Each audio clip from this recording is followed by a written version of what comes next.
rail splitter. Oh, I split my fair share of rails in the day. I was handier with an axe than one might believe from the mere sight of me. My father used to offer my services to neighboring farms who suffered a lack of brawny sons. I'd cut timber for cabins and fences and then help build them. The farmer's life wasn't for me, but those long hours slinging an axe taught me the worth of hard labor. But rail splitter?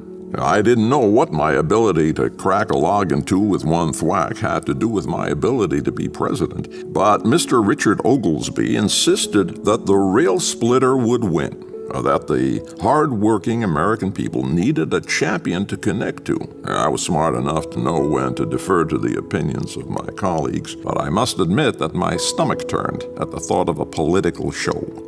The Republican Party elected me as their candidate for president in August 1860.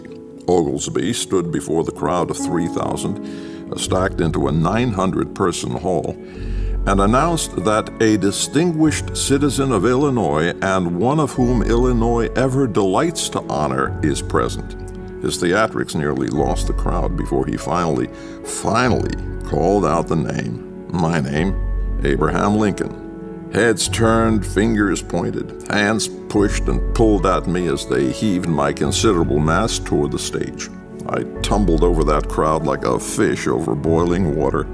I hope the gentleman I believe I knuckled in the nose heard my apology. Thrown onto the stage and into the spotlight, I admit to being sheepish before crowds chanting my name. Nevertheless, I thanked the crowd for their support. And then the star of Oglesby's performance arrived. The rails.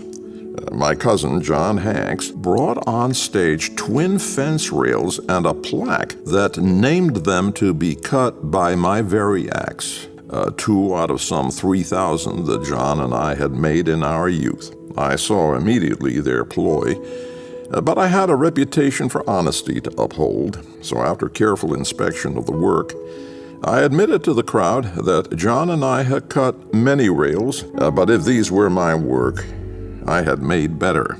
The crowd seemed pleased. That day, I became the Republican candidate that would go on to battle with wits and tongue for the presidency.